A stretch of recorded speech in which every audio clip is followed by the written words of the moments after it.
So next up, I think, is me. And I did not print out a bio for me. Let's see, what you need to know.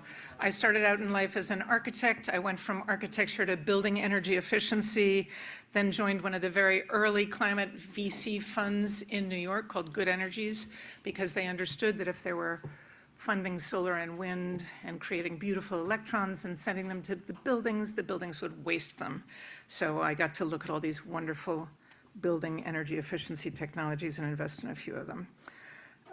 From there, I went to Harvard, where I was a visiting scholar, scaling up innovative technologies that were biomimicry technologies. And now I am running the Urban Future Lab at NYU. Let's go to the next slide. Do I have a clicker? Yes. Aha.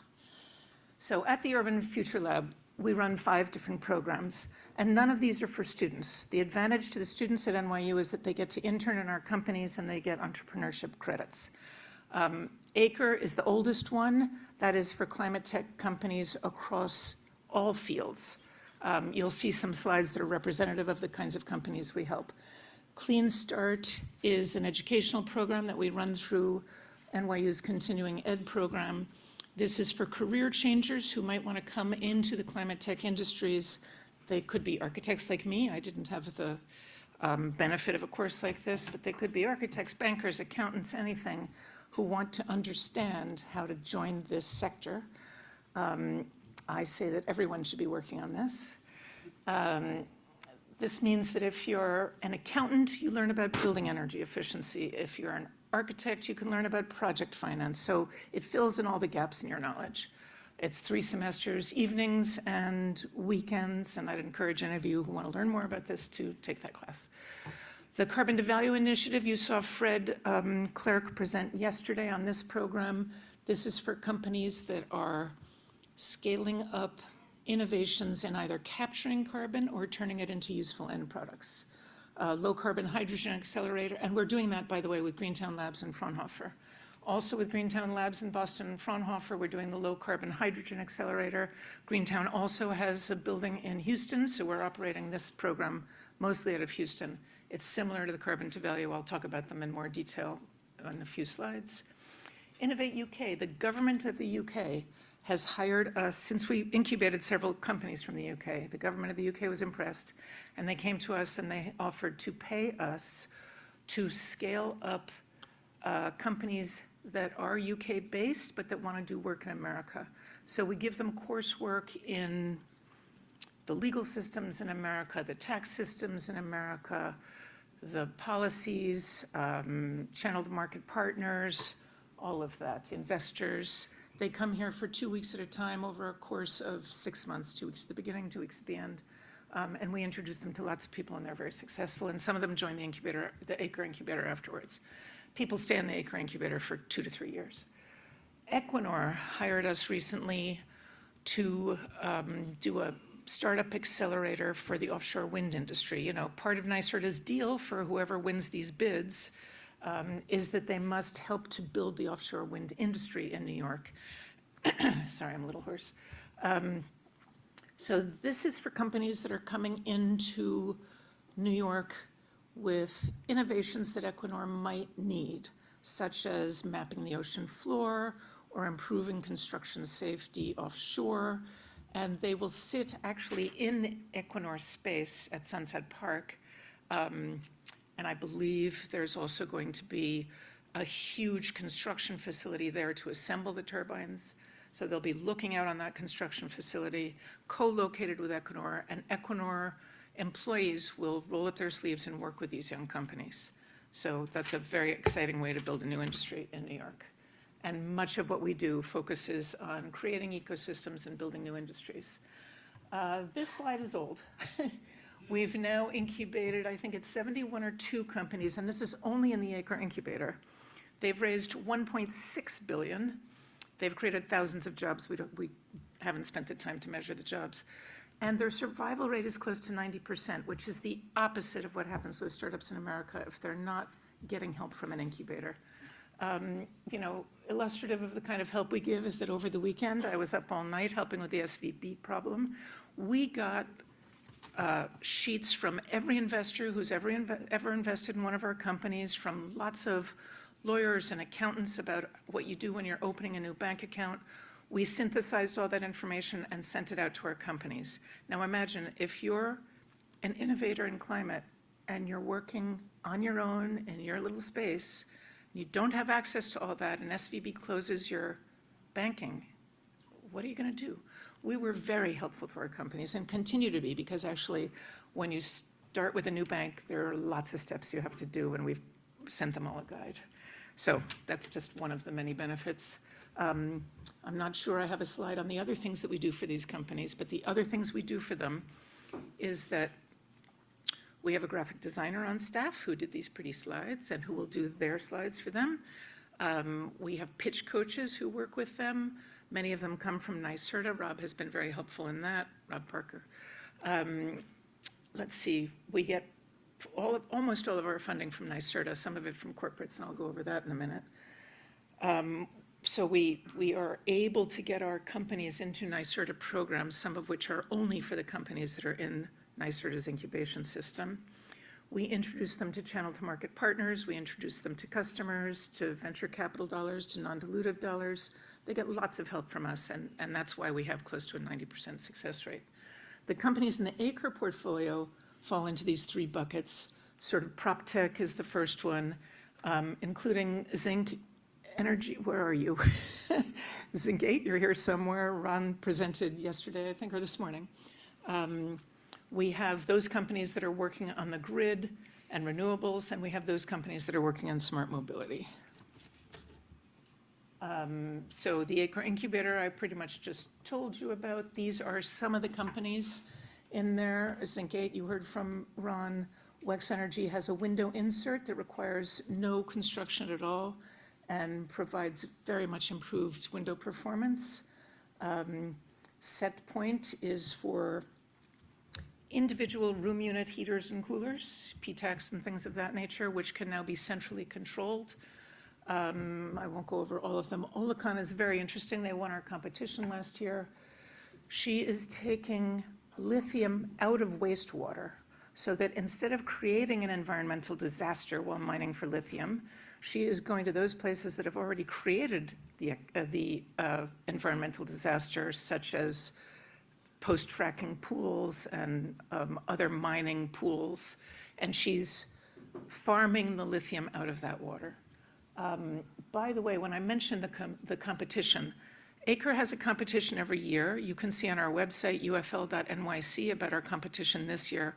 We offer $50,000 non-dilutive prizes to the winners. Last year, we had 218 companies apply for 2 spots. The winners were Lime Loop and Olicon. Lime Loop does a circular economy packaging system. Let's go on. Carbon to value. Fred told you about a bit yesterday, but the really interesting thing about this, and this is one of the ones we're doing with Greentown and Fraunhofer, is that we pull together 8 startups out of, I think that was about 160 applications, and we pair them with these corporates. And you can see these are no slouch corporates. BHP is one of the biggest mining companies. You know about Con Ed.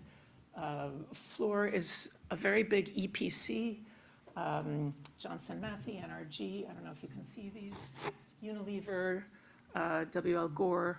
These companies roll up their sleeves, sit down with our companies, and help them with whatever it is they need help with. And it's usually a C-level person, generally the CTO, who sits down and works with them. We do these workshops either virtually or in person. The program goes on for 6 months, and we also have the assistance of all the good not-for-profits working in carbon, Carbon 180, Carbon Plan, XPRIZE, so they can help them with policy and market intelligence and, advocating for themselves and the public. Fluor, for instance, is building out of the first 2 years cohorts, that's 16 companies. Fluor is building 6 pilots for those companies.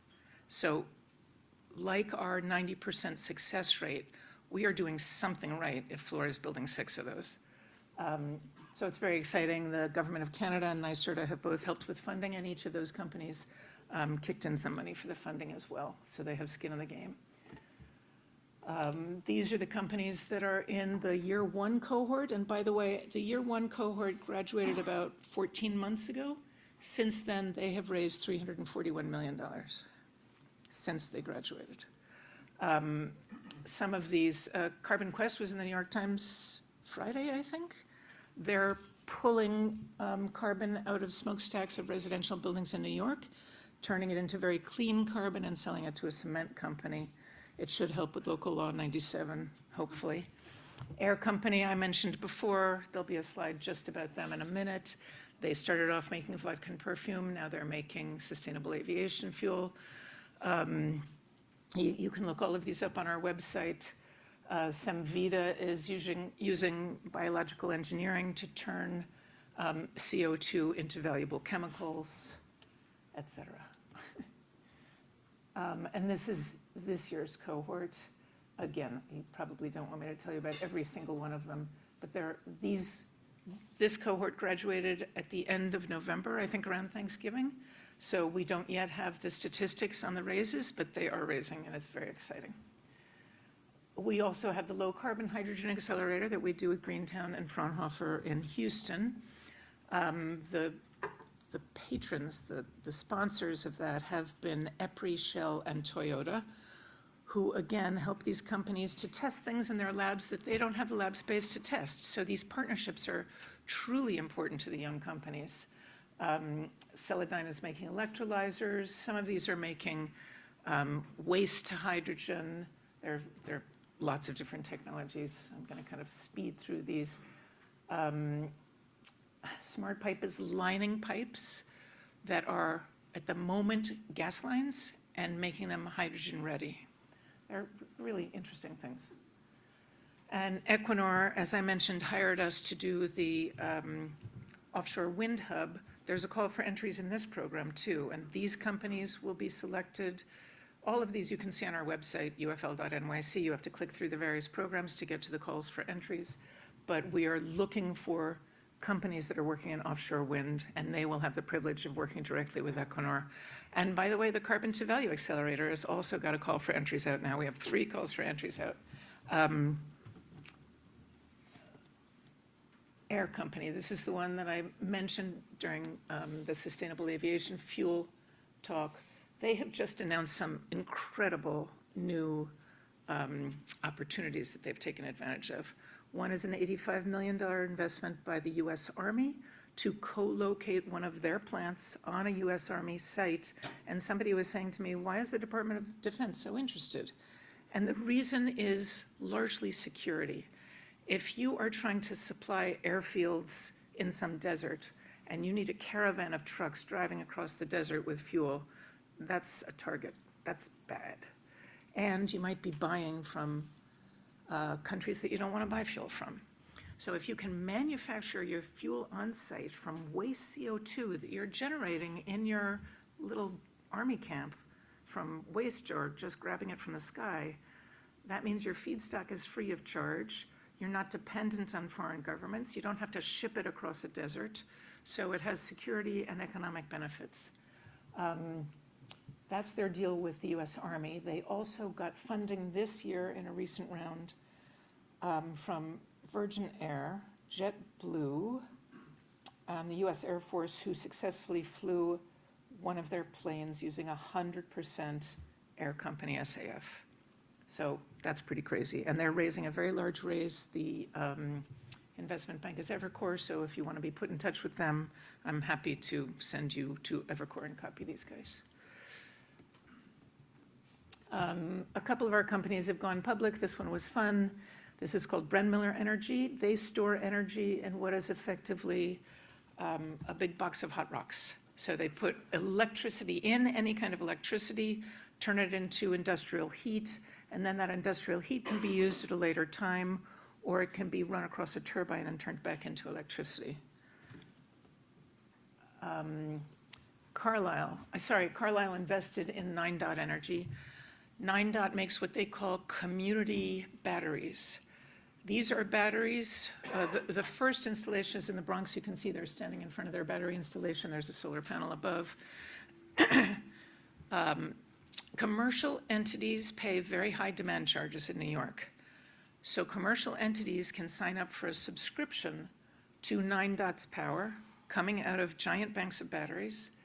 And it's a little bit of a real estate play. They either buy or lease the land near a good interconnection site. Then they sell subscriptions to local companies who want to avoid demand charges so they can draw off of the batteries at high demand hours or when there's a resiliency issue. And they have raised $185 million to do this from Carlyle and CIT. Let's see. And this is our team. We are 11 people. Kurt Becker is the vice dean at the university, and that's our teeny tiny team, and we do a whole lot. Okay, so I'm a little bit early to stop and answer questions, but I will do so if there are any questions. And you can find everything about us at ufl.nyc. You can also hit on the companies tab and see every one of the companies, and then when you click on a company logo, it'll take you straight to their website. Other important companies that you might have heard of that we incubated are Dandelion Energy, which does home ground source heat pumps at no first cost. So people can have Dandelion come, it's one neck to choke, instead of 5 different contractors, you know, a driller, an HVAC person, an electric person, a plumber. So she takes responsibility for the whole thing. She funds the whole thing with project finance dollars that she has raised. And then you, the consumer, are billed $250 a month or something like that, depending on the size of your house, 11 months of the year. But the upfront cost is about $30,000 to put in one of those systems. So it's kind of fintech. It's a financing, an interesting financing technology.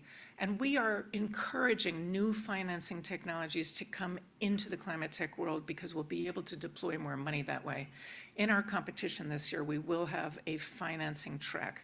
So there'll be $50,000 available to some company that can crack that nut. What are the other ones you might have heard of? Diverso is a Canadian company that's doing something similar except for very large buildings. Not in a city because the drilling in a city is too difficult. They have a lot of in Toronto, but on the outskirts of Toronto. These are buildings that are 10 to 50 stories high, where they drill ground source loops. They own the fields, they own the loops, they sell the BTUs to the building. Everything on the inside wall of the building belongs to the building, and everything on the outside wall of the building belongs to Diverso. And they're a utility, they're a geothermal utility. Yet another really interesting business model. So we have lots of those. I could go on forever, but if there are any questions, I'll take them. Ted Crommiller, Responsible Alpha. Thank you. Great presentation. So for the built environment, are these collectives of companies going towards any standards, whether they be certification systems? I know we got local law 97 on the horizon, but do they have any types of standards in mind? And then what do you see as sort of the demands from the capital markets in terms of, the standards for the built environment, like LEED, BREEAM, and things like that? So I'm an architect, which is fortunate for the companies that are doing prop tech in our incubator. And I came to this from the sustainability side. I was co-chair of the Committee on the Environment at the American Institute of Architects for 10 years. So these are things I'm familiar with. I've also lobbied in the US Assembly and City Council for some of these bills. So the standards that are most difficult to comply with are ASHRAE and ASTM. ASHRAE has to do with HVAC equipment.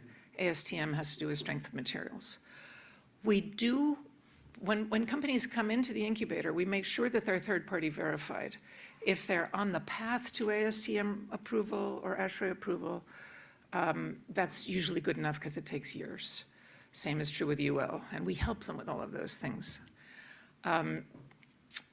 LEED, BREEAM, all of those are much more subjective. Objective? Objective. And they're voluntary programs. So voluntary markets are great, and they have really pushed the industry, but in architecture, they're a little less important. Local Law 97 is very important, and there are other local laws. There's now LECLA on the state level, which has to do with the GHG emissions of concrete, when there's a state procurement, you now have to rate the GHG emissions of your concrete. It's compared to the other bidders, and if the other bidders are lower, they get an advantage on the pricing. So those are the ones we keep track of, the ones that are truly policy. And we help them with the lead and Bream things as well. Thank you. Yeah. There's a microphone somewhere. I'm close enough and I'm really loud. Dandelion Energy, I just went solar last year with Enphase, and they put on, and the last thing to get me off the grid would be getting rid of heat. And so our neighbors did Dandelion. They came to our house, gave us a bid. They said to me it was funded by Google. Is that the same Dandelion? It's the same Dandelion. Okay. It was spun out of Google X's program, and then she came to us. So after. And then we incubated her for a pretty short time because she grew from 2 people to 50 people in 1 year. And we can't house 50 people. Yes, so that leads me to the second one. So NYSERDA, I work with Clean Tech Open, these are all sort of, pre-revenue companies. Do you take them after the seed round or another incubator once they have a certain sort of traction? So, yeah, I want to make sure that I'm not dealing with smoke and mirrors. So if a company comes to me and says they're doing something with reactive power on the grid, I kind of say, God, I'm not an electrical engineer. I have no idea. So one of the ways to protect us from the Theranos problem is to make sure they've had a customer, and we can call the customer and say, did they show up? Did it work? And if it didn't work, what did they do about it? Because that's what I really care about. I care about, the character of the CEO. And then we also get third-party verification. When the vodka SAF company came to me, I thought, oh, that's surely Theranos. And I called them and said, this is what I'm worried about. I need some references. They gave me people at NASA, Harvard, MIT, who all swore that this is real. NASA had given them money. So the reason I like some top-line revenue, and it can be a grant from NASA or NYSERDA or someone else who's done a lot of assessment, that's really why I'm asking for top-line revenue. Because back to that, I held off on Dandelion. Our neighbor loved it, suggested it to another neighbor. They came, so it has a soft caterpillar tracks and a smaller drilling lengths. And the second person that they did it, and right in our neighborhood, they came and they drilled. It seems like they're growing so fast that they don't have the capacity to complete as early as they did 2 years ago, 3 years ago. So I'm holding off till my second neighbor gets it completed, and then hopefully it was So not that that's your problem. They've already flapped their wings and left the nest, as my dad said he wanted all his children to do. Anyone else? There's someone in the back.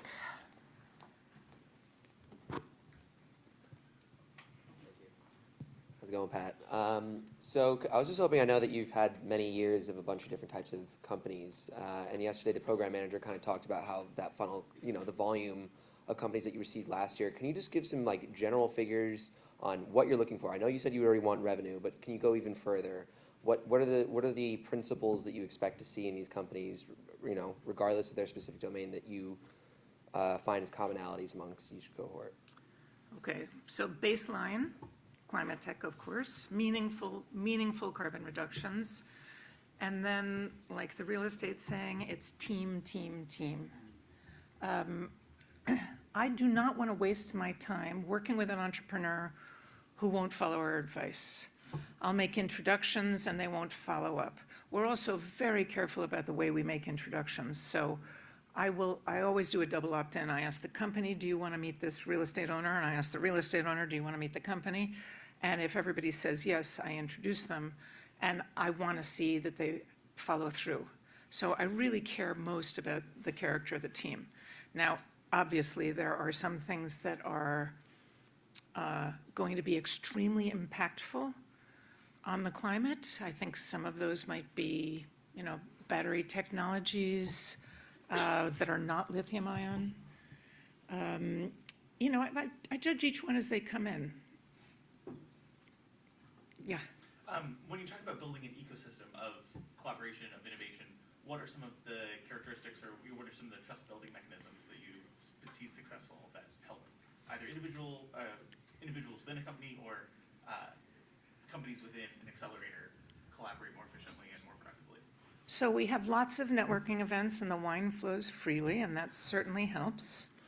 At each of the accelerators, like the Carbon to Value Accelerator, Low Hydrogen UK, we'll bring in, for the first events, when they really start the kickoff week, we'll bring in a speaker who might be a little bit controversial, who might say, the green premium is horrible and we're not going to be able to work with any of you, and it gets them talking to each other.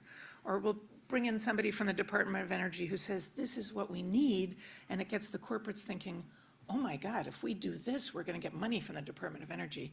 So we do things like that to kind of kickstart the relationships. And then we really are building an ecosystem from the ground up. There's no way Unilever was going to be talking to any of these carbon removal companies unless we put them together. So it's very exciting to see what happens. I think Fred tracked, I can't remember the numbers, but it's something like 60 signed agreements between the first 18 companies and the corporates for testing, for use of lab facilities, that kind of thing. But it's very exciting. So we are building that ecosystem. We're building a new industry in offshore wind. I don't think that would be well, obviously Equinor's building it, but by pulling us in, we can strengthen the foundation on which they stand, because they can't build these things unless they have all these little companies.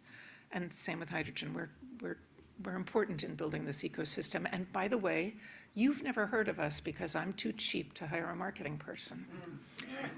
We are punching so far above our weight, 1.6 to 1.7 billion in just the Acre Incubator. If I added the other programs, it would be a whole lot more. So I have to change that. All right, so meanwhile, we are always raising money from corporate sponsors. NYSERDA wants us to get more corporate sponsors. We have 3 competitions that you can read about on our website where your startups can apply. And I'm down to 0 minutes, and it's time to start the next speaker.